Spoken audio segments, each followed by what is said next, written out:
আসসালামু আলাইকুম। ভালো আছেন সবাই? আজকে আন্তর্জাতিক বিভিন্ন ইস্যু নিয়ে আপনাদের সামনে হাজির হয়েছি। এই বিভিন্ন ইস্যুগুলোর ভিতরে আমরা সর্বপ্রথম আলোচনা করব ইউক্রেন রাশিয়া যুদ্ধ, তারপর গাজা ভূখণ্ড নিয়ে একটু আলোচনা করব। সর্বপ্রথম আমরা ইউক্রেন রাশিয়া যুদ্ধের বিষয়ে আলোচনা করি। ইউক্রেন রাশিয়া যুদ্ধ প্রায় ৩ বছর চলমান। এই ৩ বছরের ভিতরে ইউক্রেন তার ভূখণ্ডের প্রায় 20% রাশিয়ার কাছে হারিয়েছে এবং রাশিয়া ক্রমান্বয়ে আরও সামনের দিকে এগোচ্ছে। আজকেও আমরা দেখছি একটা গ্রাম দখল করেছে রাশিয়া, এরকম একটি দুইটি গ্রাম দখল করতে করতে এগোচ্ছে। কিন্তু ইউক্রেন ওইখান থেকে কোনো কিছু পুনরুদ্ধার করতে পারতেছে না বা পারছে না।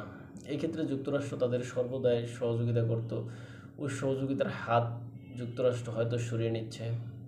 কেননা আমরা ইতিমধ্যে দেখেছি যে সৌদি আরবে যুক্তরাষ্ট্র এবং রাশিয়ার প্রতিনিধিদের ভিতরে একটা আলোচনা হয়েছে। সেখানে যুদ্ধ বন্ধের যে প্রাথমিক আলোচনা সেটা আসলে সম্পূর্ণ হয়েছে আর কি।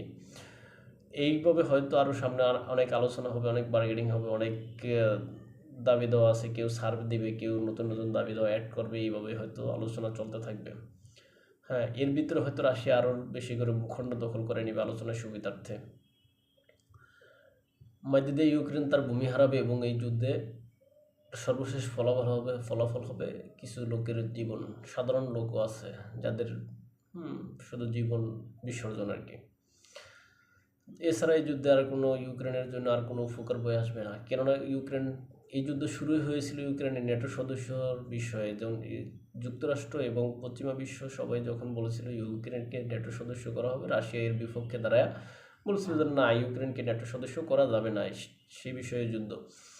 কিন্তু এই বিষয়ে সর্বশেষ বোমা ফাটালেন আমরা দেখলাম যুক্তরাষ্ট্রের একজন প্রফেসর, যার নাম সম্ভবত জেড ফোর্ড।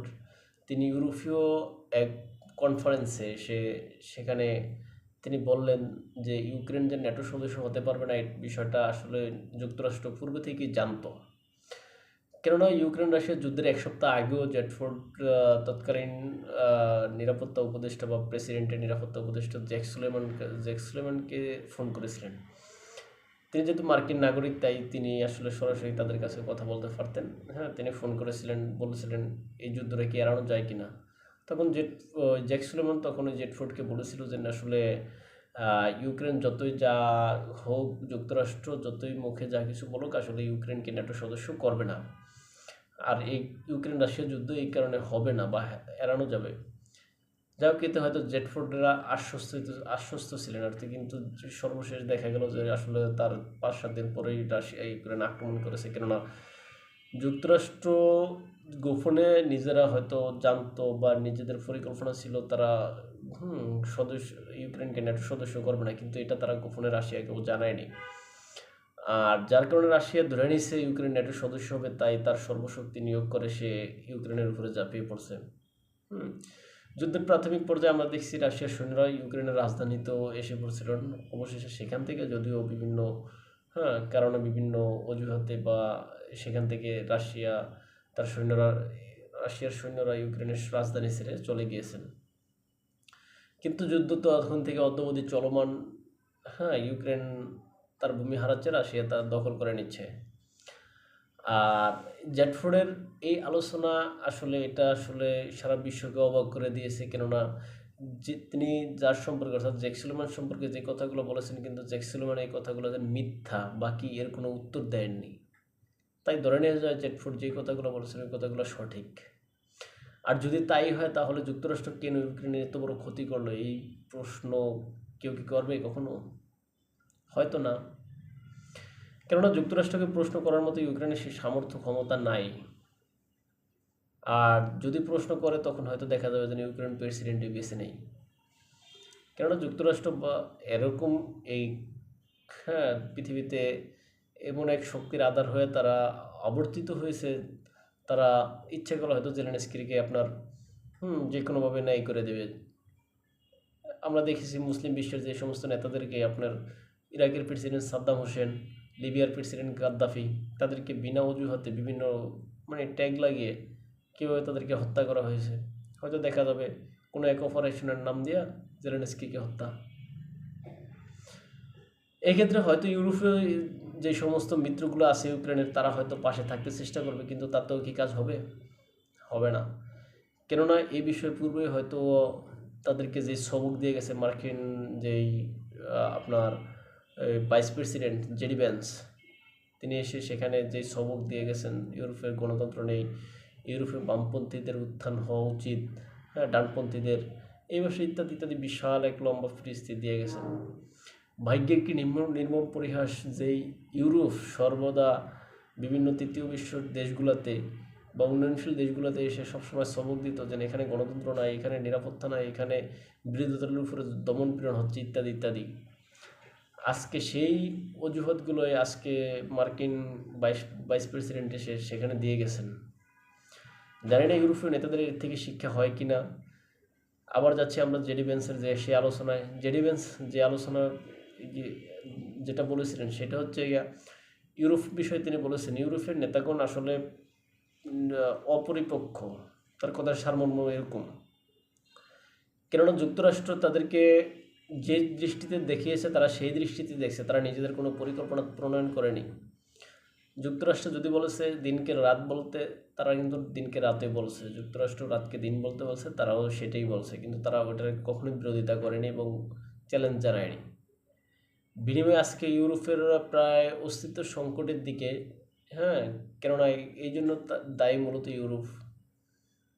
কেননা তারা নিজেদের মেধা খাটিয়ে তারা নিজেরা ওরকম পরিকল্পনা করেনি।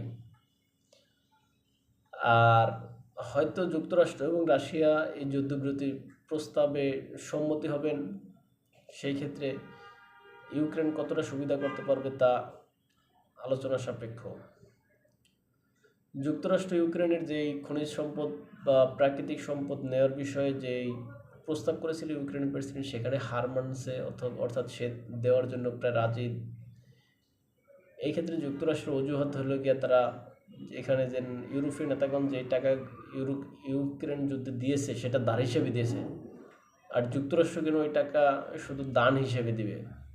তাই ডোনাল্ড ট্রাম্পের বক্তব্য হলো বা যুক্তি হলো তারাও তাদের দেশের জনগণের টাকা এখানে শুধু শুধু মানে নষ্ট হতে না দিয়ে তারা এটা ওই প্রাকৃতিক সম্পদ দিয়ে উসুল করে নেবে।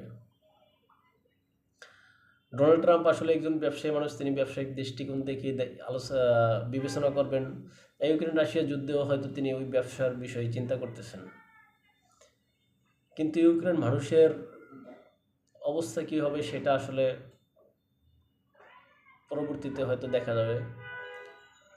আমরা এখন একটু চলে যাই গাজা ইসরায়েল যুদ্ধে।